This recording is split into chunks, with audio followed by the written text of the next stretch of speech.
So our second set of speakers this afternoon represent Drayton Hall Historic Site in Charleston, South Carolina. So first, I'd like to introduce Dr. George McDaniel, the President and Executive Director of Drayton Hall Preservation Trust. Drayton Hall Preservation Trust is a privately funded nonprofit organization responsible for the operation and administration of Drayton Hall, a National Trust historic site in Charleston, South Carolina. A native of Atlanta, he holds a BA in history from SAWNY, a Master of Arts in Teaching in History from Brown University, and a PhD in history from Duke University. Since 1989, George has devoted himself to education and historical preservation at Drayton Hall and has won awards at the local, state, and national levels. Believing deeply in the value of historic sites to build cross-racial bridges, he reached out to the descendants of Drayton Hall, both Black and white, to document their oral histories, to encourage the preservation of family history. And he has produced public programs with the descendants so we can all learn a more complete story.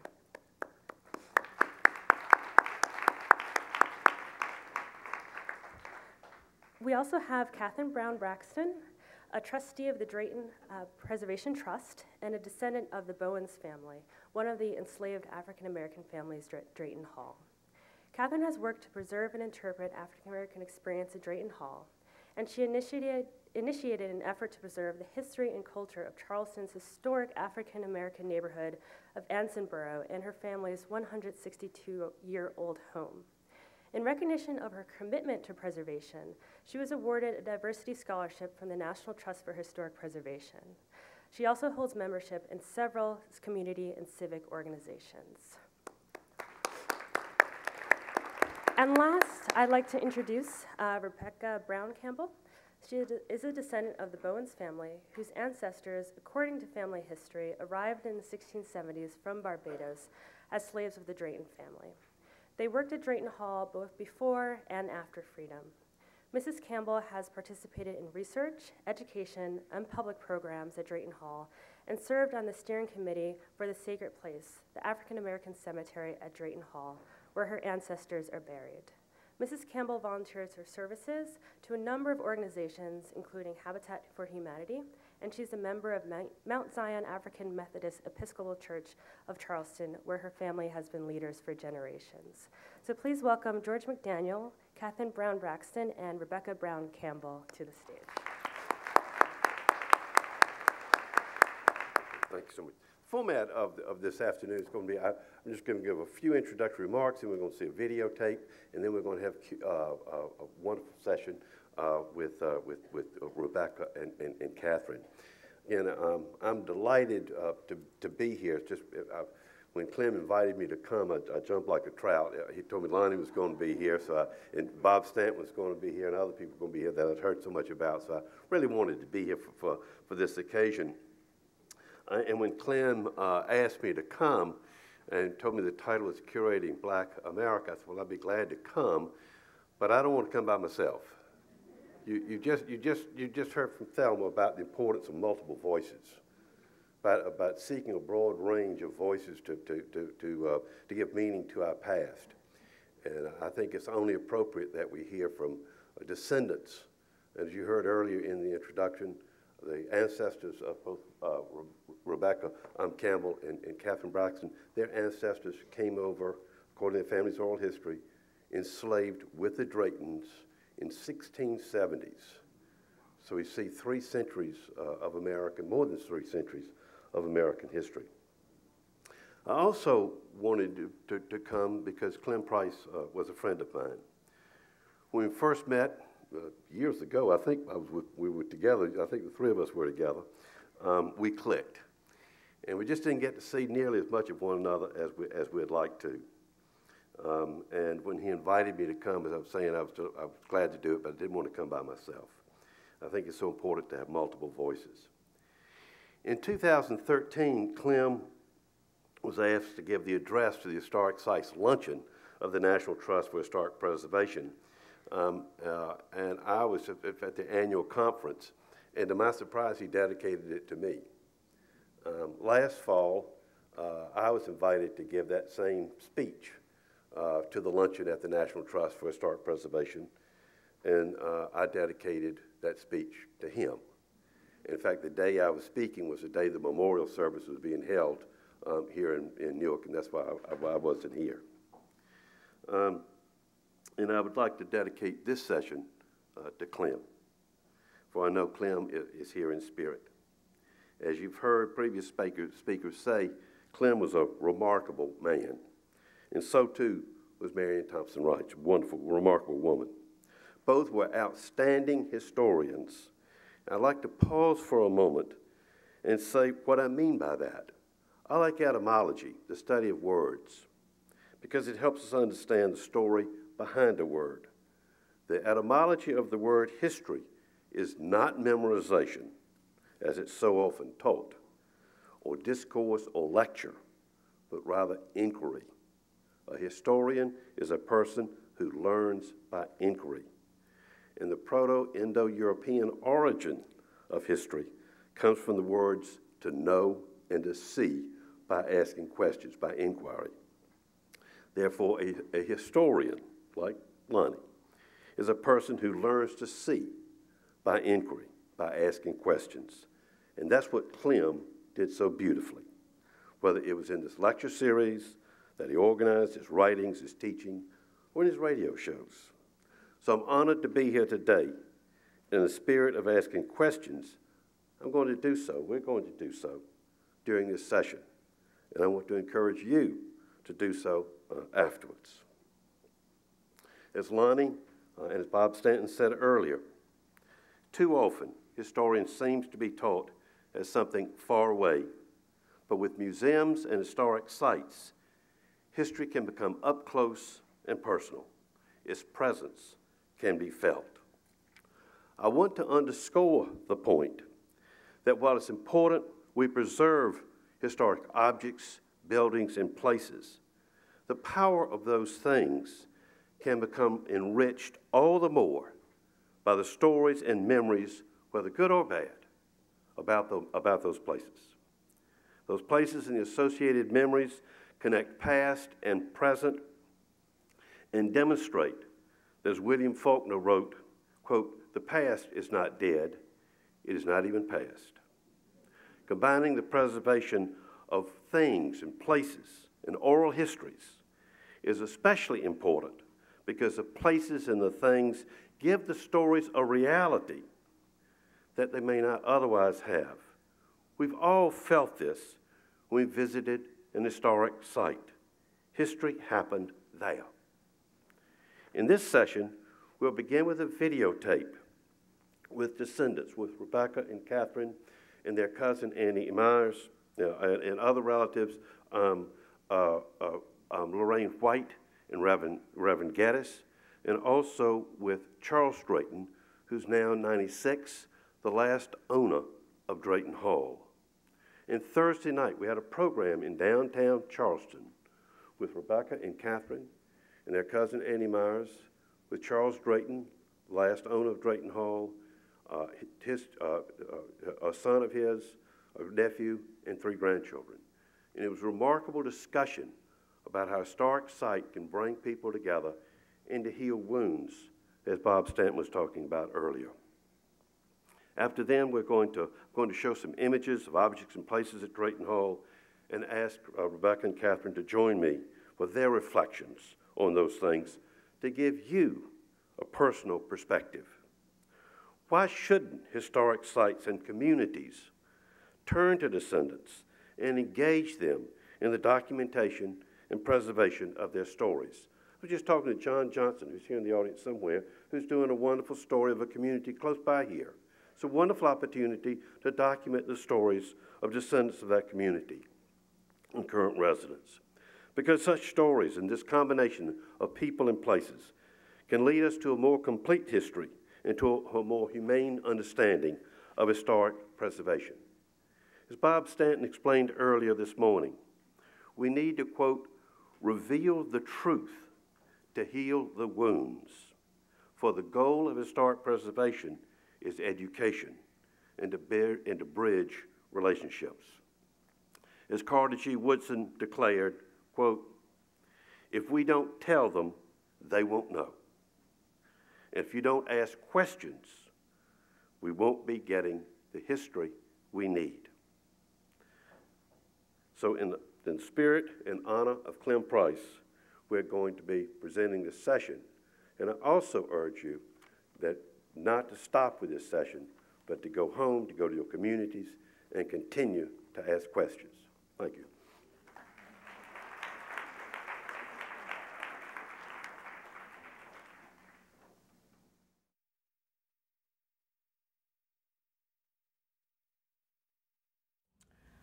I am connected to Drayton Hall via my ancestors. And I say ancestors because it's a long line of them. But I am the granddaughter of Willis Johnson Sr., who was born here at Drayton Hall as a free man. His parents were slaves, but he was free. My connection to Drayton Hall is I am a descendant from Catherine Bowings, who was my great-grandmother, Willis Johnson Sr., who was my grandfather. They were born here at Drayton Hall. And I knew of Drayton Hall from a little child. My mother, of course, and uncles, they visited Drayton Hall when they were children and played here with Richmond Bowings, our cousin. And in the 1970s, when Richmond returned back to Charleston, he invited me to come here. And that was my first time and my first visit to Drayton Hall. And as I walk on the grounds, I felt the spirits of my ancestors. And it still lives with me. When I come here, I can always feel Catherine Bowings, I can always feel Willis Johnson Sr., and I know that I am a part of this place and that they are a part of this place spiritually as well.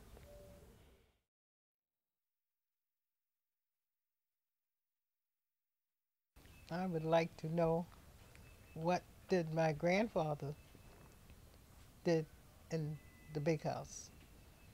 Did he help with the brick masonry?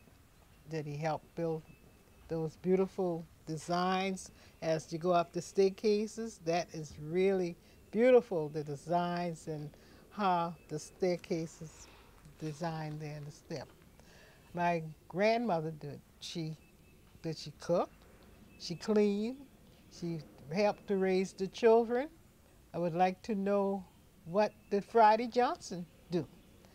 And was he the man that brought the wood in to keep the fire, to keep them warm, to start the breakfast in the morning? And the quilts and the bedding, were how did they make it? They sewed.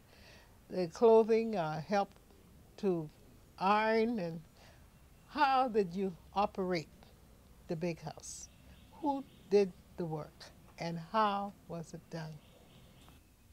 At the Ashley River near Drayton Hall, if I were to look across the waters, some questions would come to mind. And some of these may be, did anyone attempt to swim across this river to escape? And if so, did they make it? Were they caught? Were they brought back? And something else that might come to mind, and looking across that Ashley River near Drayton Hall, were any of these people who attempted to escape were directly related to me?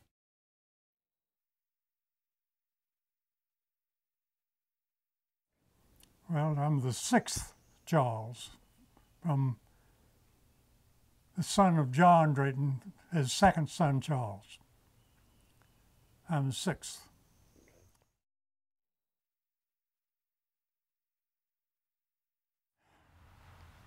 It means just about everything to me.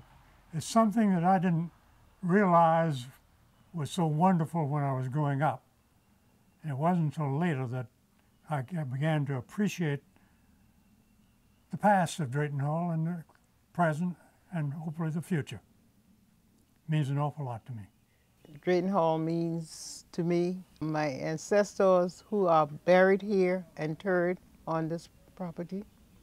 Drayton Hall means to me Richmond Bowens, Willis Johnson, Catherine Bowens, and Caesar Bowens. Of course, I remember Richmond quite well. And Richmond I consider a very, very dear friend of mine. We sort of grew up together. He's a little older than I, but nevertheless, he was here the whole time I was here. I knew him the whole time. He's always been a part of the place. I think one of the positive things that's happened of recent years is the recognition of the graveyard and the gate that's been put up there and the love that has gone into getting together there and meeting. I think that was a tremendously positive step. The cemetery is the place where the history is, and also the history of where you are tells the story about the persons who lay to rest at the cemetery. And my ancestors did live here. My ancestors were born here, and I am a descendant, and I feel like I am also a part of Drayton Hall. Definitely you are. Definitely. I would like to say to you that you are my good friend, that you are just as much a part of Drayton Hall as I am and my family is. My final thoughts is I would like for Drayton Hall to extend itself to have a retreat with the other plantations up and down the avenue here, Middleton, Magnolia, and any other plantations who might be within this proximity, and come and meet together and let's have a retreat and explain our feelings to each other. And probably this will release some of the tension, and it probably could move on to other areas as well. I couldn't agree with more. I think that's a wonderful idea. And I think a lot of it could begin with what we've already discussed, and that is having an interpretive center. And in that interpretive center, have a program that goes into this very same thought. My family sometimes question, why do you folks keep going back to Drayton Hall? Wasn't the plantation? Yes. Were your ancestors enslaved? Yes. But one must know where you came from in order to know where you're going. And how do you get that? You have to go back into your history, our ancestors. So that's why it's now we have more people who are willing to do what we're doing. And we're not, because again, slavery, no glory. But if you take this out of one's life with the ancestors, how are you going to move on? You know, there's so much that you get out of this. And in my doing it, I have had some of my friends and relatives that are now coming on board. I said, don't look at it as it was slavery and I don't want anything ever to do with it again. No, we don't want it to happen again. But we do have to, we can't leave our ancestors behind. And I know that my ancestors, the Bowens, the Johnsons, have left a legacy here at Drayton Hall. And I intend to see that go on and pass this on to the next generation.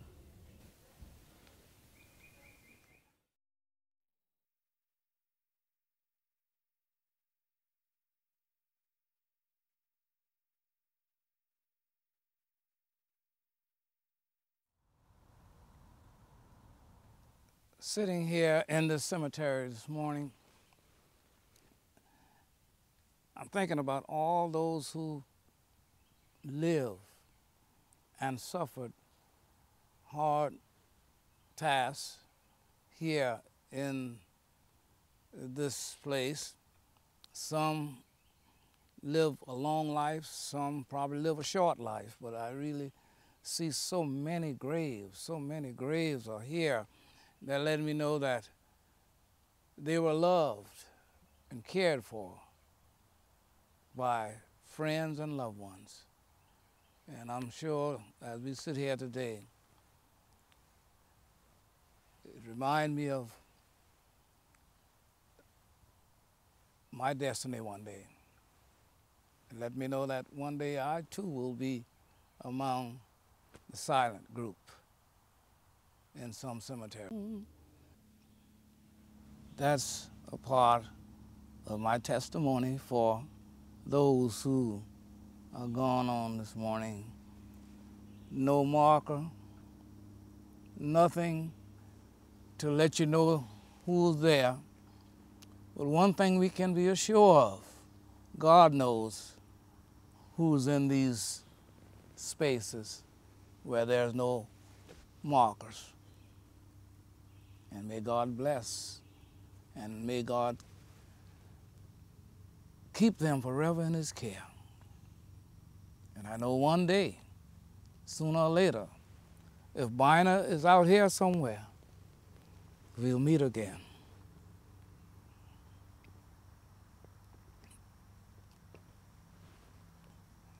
Yes. This is what this cemetery is speaking to me. I've gone through many things. I've gone through many trials, but I didn't give up. So I'm going to go on, and I'm going to press. I'm going to meet that precious Savior that guided me through everything I had to go through in spite of. So as I sit in the cemetery, it's like I could, you know, in some sense you can hear them saying to you, go on. And then they could have thought about a song like, precious Lord, take my hand, lead me on, let me stand. I am tired, I am weak, I am worn. Through the storm, through the night, lead me on with your light. Take my hand, precious Lord, lead me on.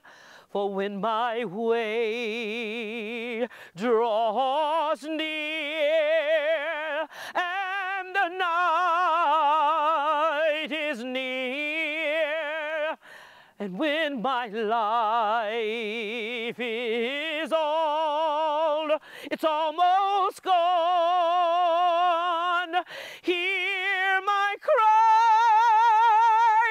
hear my call, take my hand unless I fall. Take my hand, precious Lord,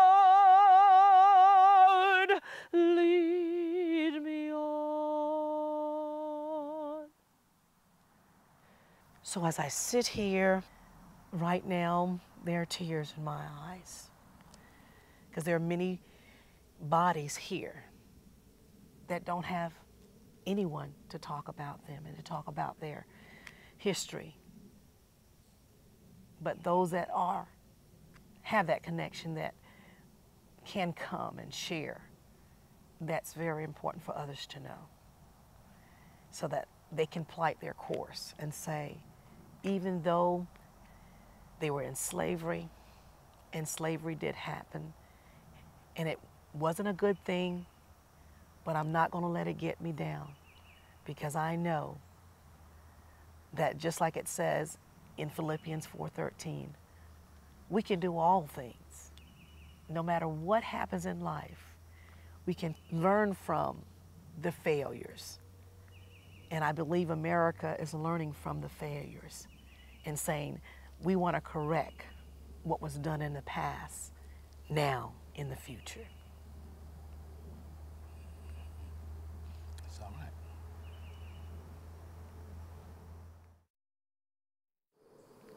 Oh, for 1,000 tongues to sing my great Redeemer's praise, the glory of my God and King, the triumph of His grace.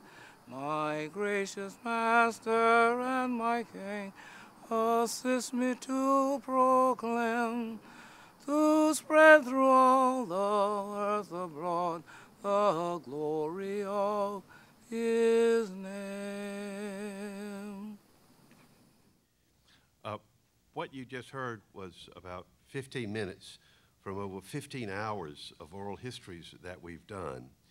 And then we're taking those and we'll be creating mobile apps of the landscape. So as you tour these places, and you saw they were place-based, so you'll hear from multiple points of view.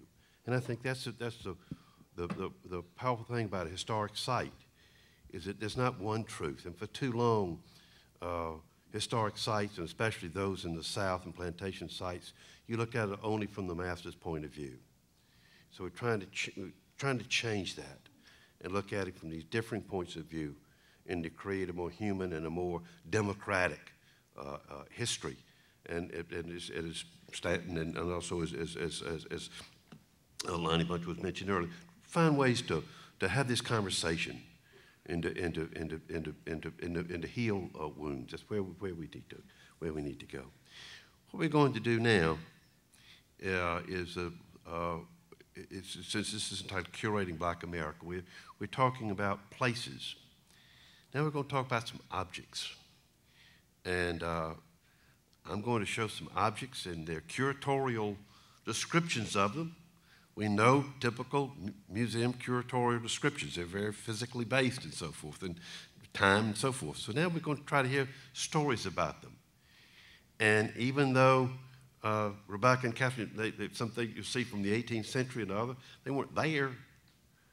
But what questions might they want to know? What stories might they have?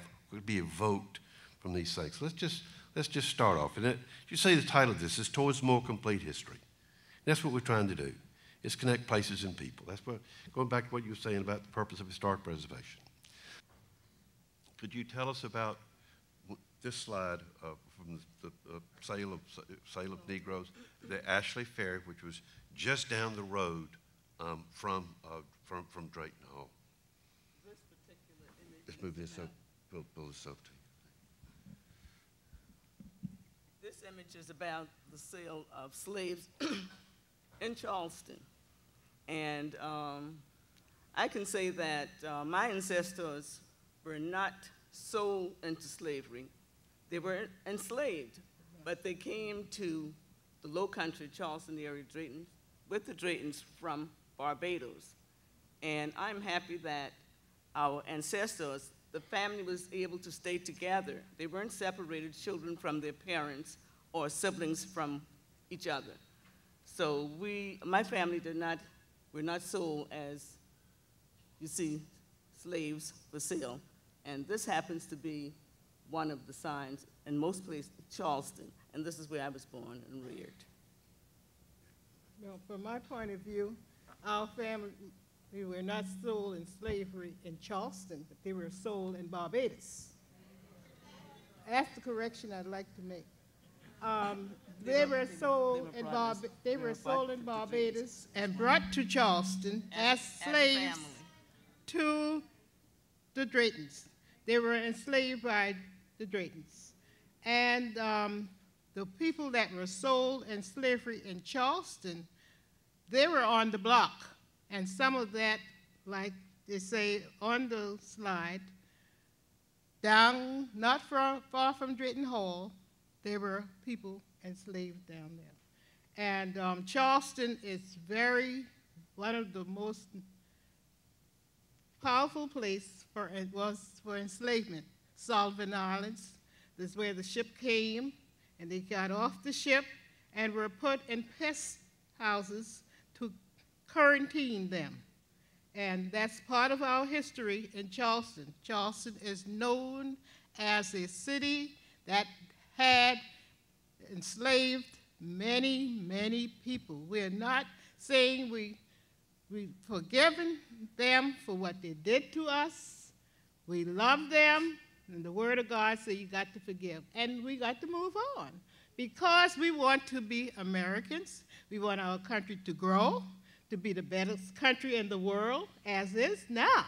But if we continue to fight each other, hit each other, America will not be the America as strong as it is today. We got to move on. That's why I am here. I'm speaking for the better of our country, the better of our children, the better of the generation that's here and the generation to come.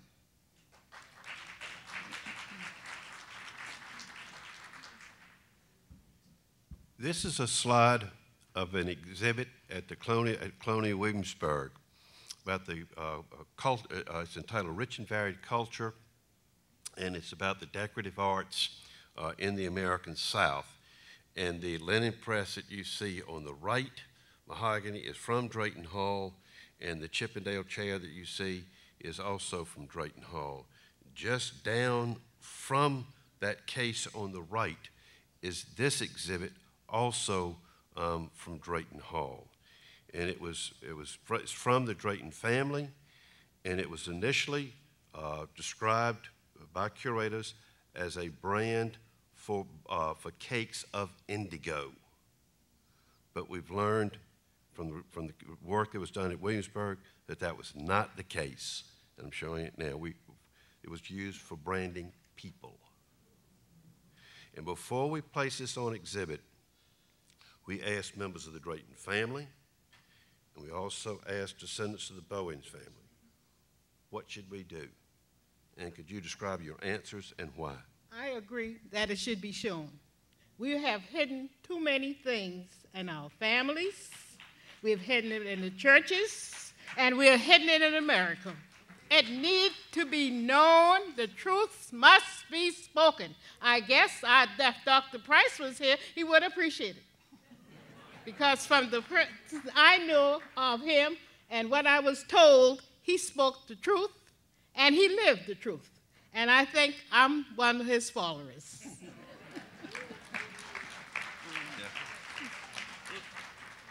You see that my sister is the... well, I don't have any problems with showing this, but when I see it, I feel really hurt to just imagine that my ancestors were branded like cattle. So it hurts. You know, as we go along, I am still in the healing process. And that's why I do what I do, because I want others to understand what happened. Slavery happened. You have to get through it. But in getting through it, there needs to be some healing. And it's a process, and we have to get it going.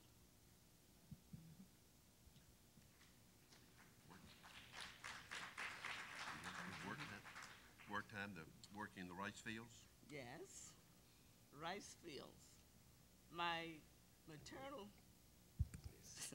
maternal grandmother was born in an area in South Carolina called Jacksonboro. Jacksonboro had rice fields, and there are some remnants of the rice fields left to this day. My grandmother worked in the rice fields. You know, Charleston is a place, for example, other places may have potatoes, pasta. In Charleston, we eat rice every day. And the persons that they brought over enslaved knew how to cultivate rice. That's why they were brought over.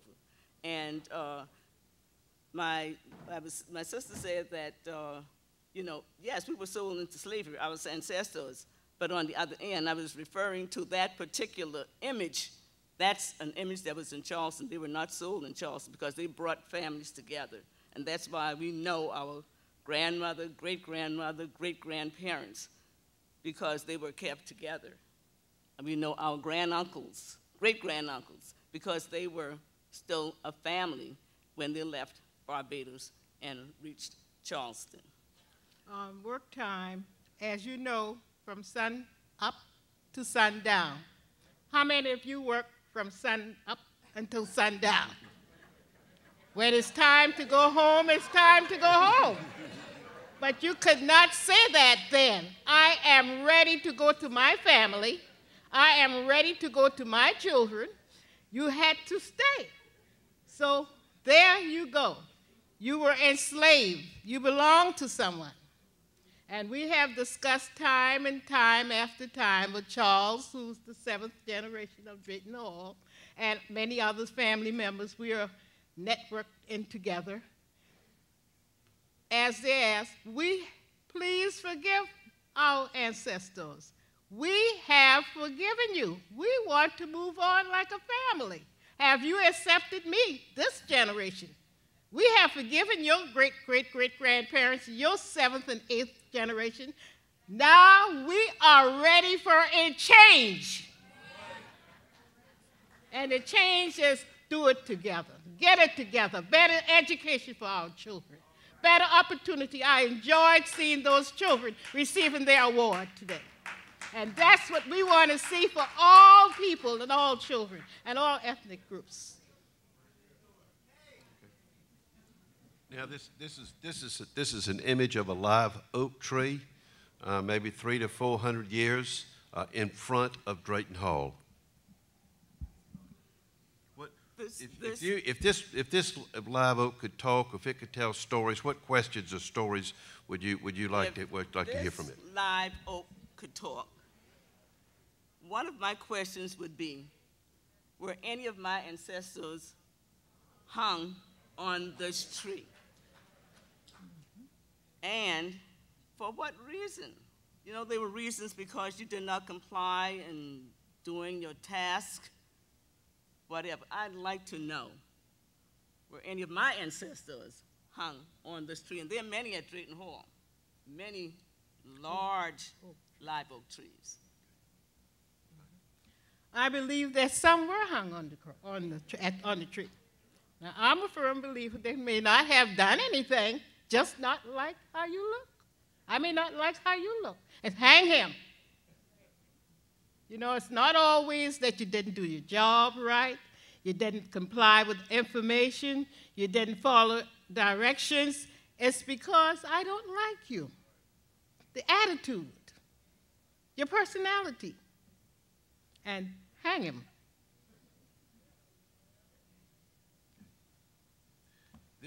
This is a list of provisions given to Negro slaves, and in yellow is highlighted the name Caesar. Caesar Bowens was my great-great-grandfather. You know, slaves were treated as considered property, not human. And there are lists that are kept, that Drayton Hall has in their possession that list the names of our ancestors so that we could go pretty much far back to say that our relatives were with them for so many years. And what's highlighted in yellow is one of my ancestors, Caesar Bowens family. That is a fact. Caesar Bowens was our ancestor, and Friday Johnson was our ancestor. And that's why I said to Charles that we have right here, when I put foot on this property, I feel the spirits of my ancestors moving within my body. And I know that I have people here that are resting, interred here, and that I am a part of Drayton Hall. And please accept me.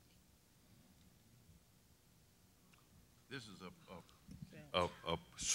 a fan basket to fan rice made of sweetgrass, a craft that has its origins in West Africa, was brought over from West Africa, continued, and you come to Charleston today and you can buy these baskets in Charleston made by women. And this is from our collection from the early 1800s. Yeah. This Fanta is made in Charleston to this day. Sweetgrass baskets. The sweetgrass baskets that are made now are mostly for, they're decorative. And these baskets that were made earlier on served a purpose. And this one, as George said, was a Fanta to separate the rice from the husk. I have one. I agree.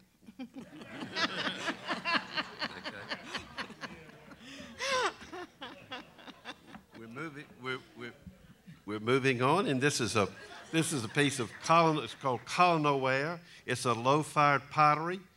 Again, West African tradition that was brought to the colonial South. This was found on the property of Drayton Hall, and you can see the dates there. When you look at an object like this, what stories or questions might come to mind? Well, I would want to know that my great-great-grandmother, I understand that she was one of the ones who worked in the kitchen, prepared meals, did laundries, etc. And I wondered that she used anything similar to this. This goes back to 1750 through the 1800s. What did they prepare? Was it like a water jug? Was it something to prepare food in? What exactly is this? And did my ancestors use this particular colonel ware? Well, I have a different version. My version is, at the end of the day, if I was enslaved, I'm tired. Get a little toddy. Get high. Get drunk. Sleep until time to go back to work the next morning. That's what the purpose I would use it for.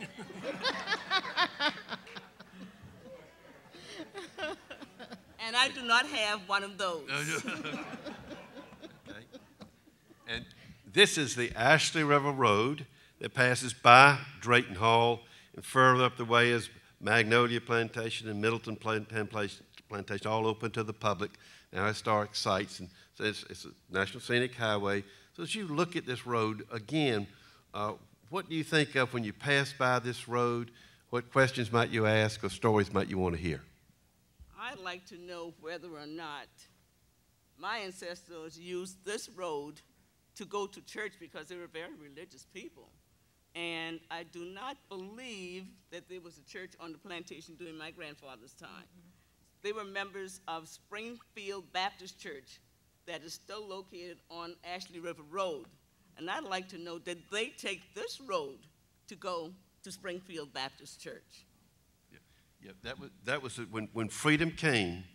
One of the first things that happened was the establishment of Springfield Baptist Church.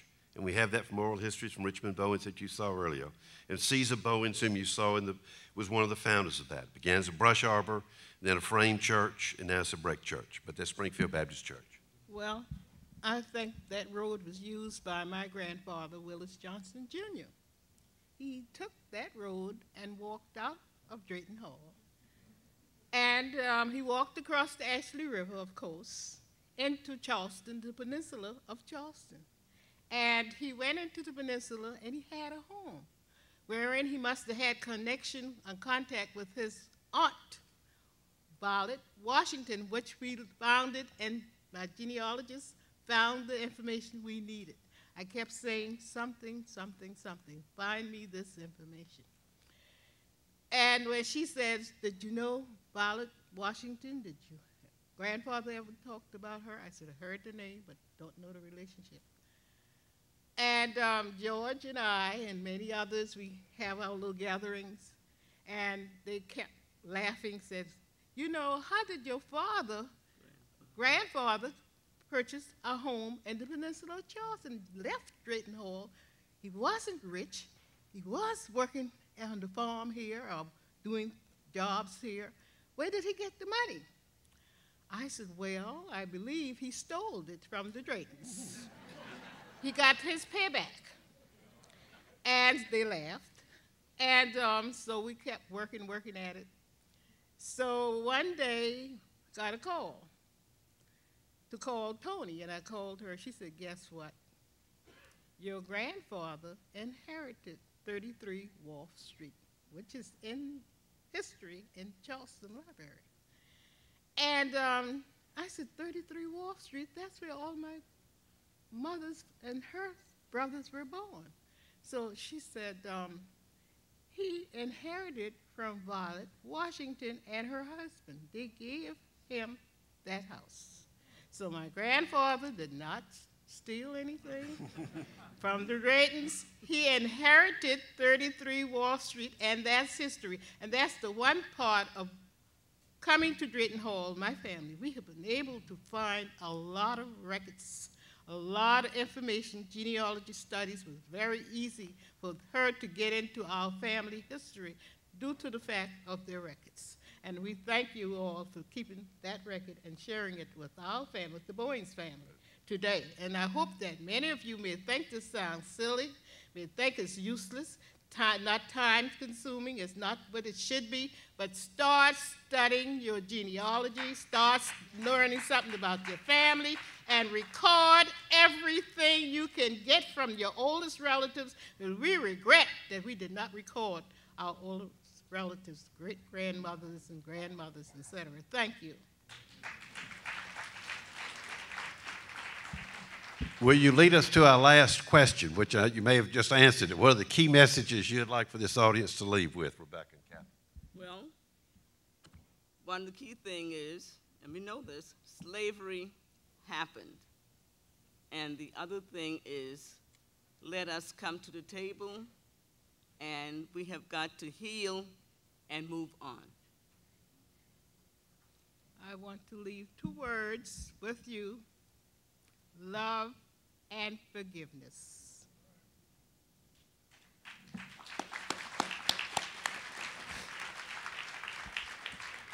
And I guess my final messages are this: don't let this be an ending, and that's why we're here, I think, in honor of Clem, because he wanted us to keep going with this kind of work. And you saw Curating Black America, it didn't say is an active verb.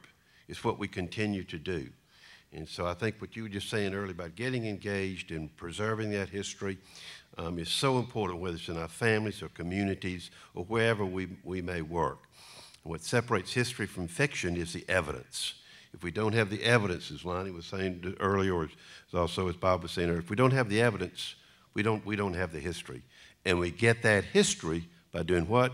By asking questions. So that's what I'd like to conclude, again, in honor of Clem. Thank you.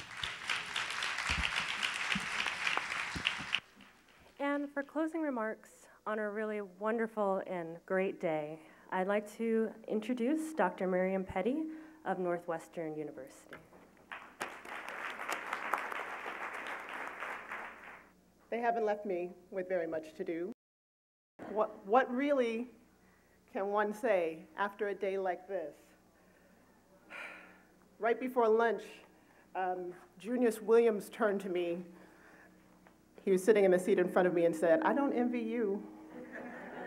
This was after lunch, right? We were only halfway through at that point. He encouraged me to think about singing a Negro spiritual. But after the video where this woman tore up Precious Lord, that's no longer an option either. So I'm going to do my very, very best. But it really, I'm so full. You know, I always have come away from MTW just feeling full to the topmost. It's really wonderful to see this packed room today, of all days, as we celebrate the 35th anniversary of the Marion Thompson Wright Lecture, and as we gather together here to remember and to cherish the visionary, brilliant, and great-hearted Clement Alexander Price. And we've had such a fantastic day. I mean, such a beautiful array of speakers, from Lonnie Bunch's ground-up description of the development of this museum devoted to African American history and culture that at this point is still a promise. It's yet a promise, but it's so close. We can almost touch it. We can almost see it. We can almost feel it. And Lonnie, you were at a loss for a hip-hop anthem to sort of kick things off, if you can get a clean version of Drake's Started from the Bottom But We Here, that would be my suggestion. See if Drake will write you know, he can be commissioned to write an expurgated version.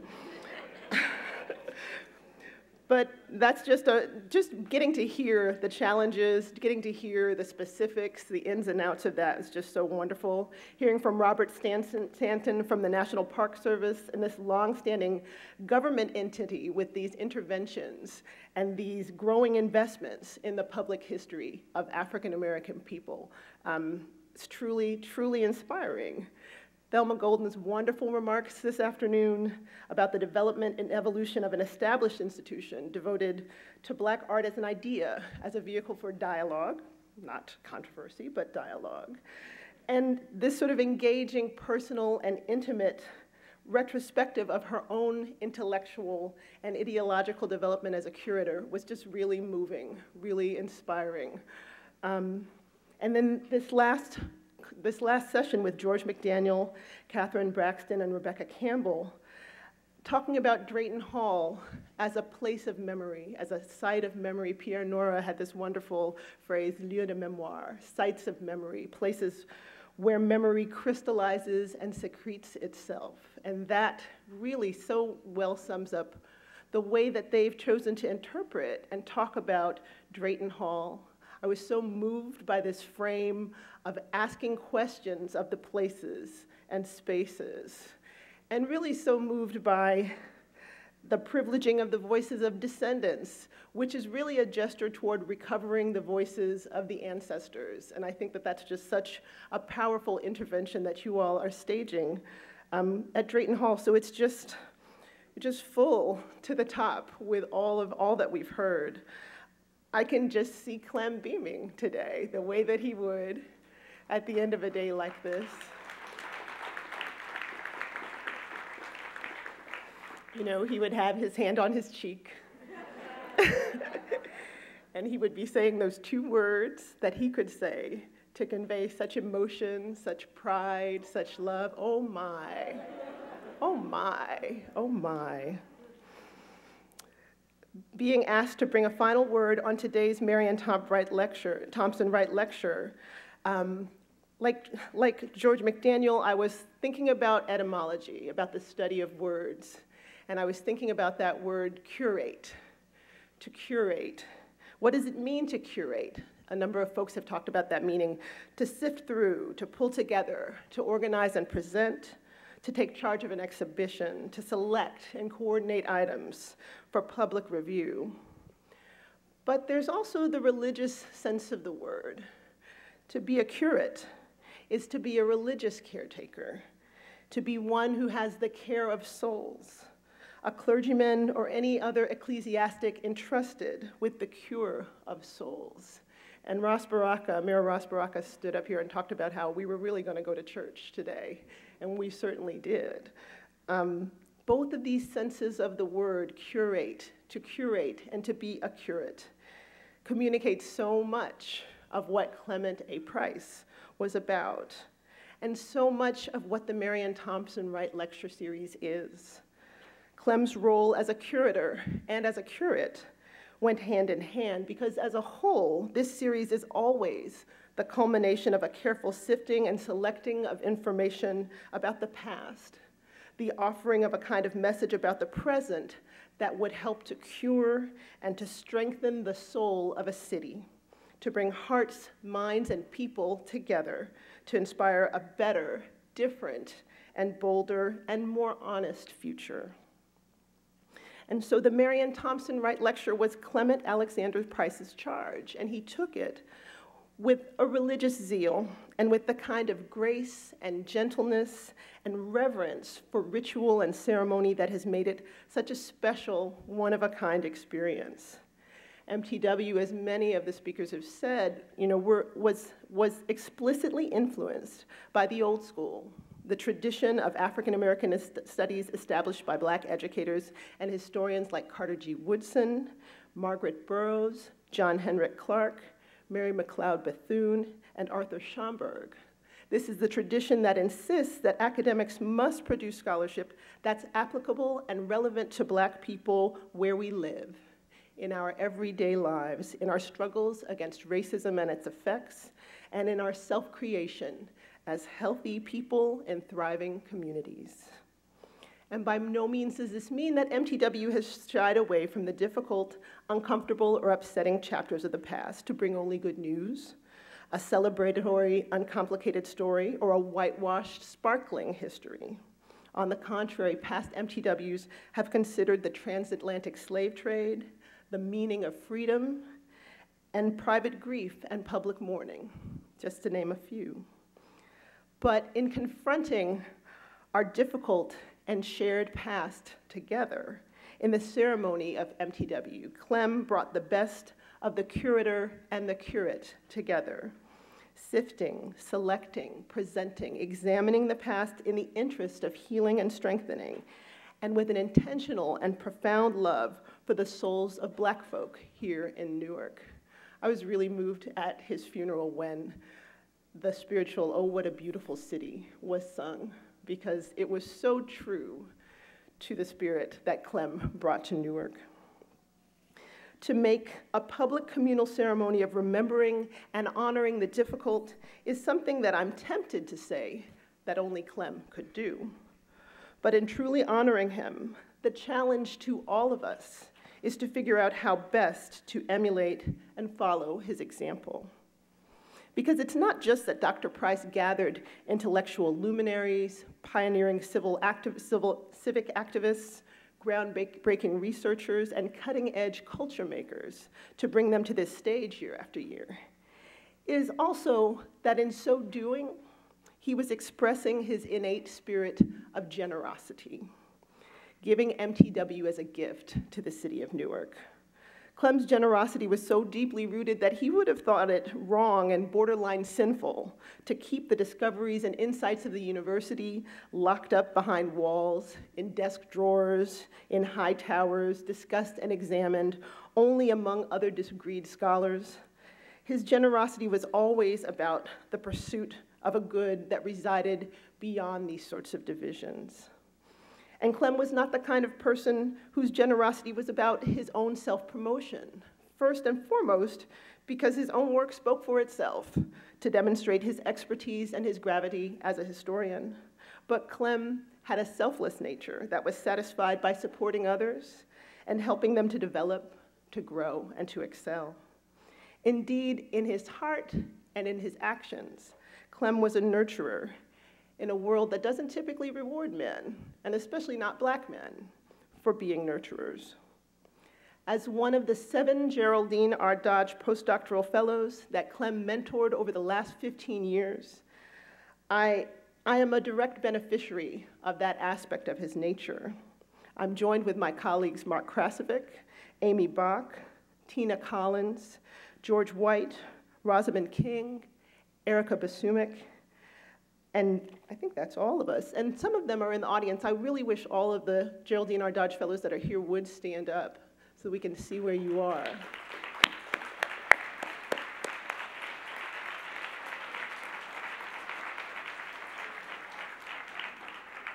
I'm so glad you all are here, because we, as much as MTW, as much as the Institute on Ethnicity, Culture, and the Modern Experience, we are Clem's legacy. We are undoubtedly self-conscious in the individual ways that we carry Clem with us, both as the curator who helps us to select and decide how we want to share, and as the curate who reminds us that as educators, there is always something about the business of minds and souls in what we do.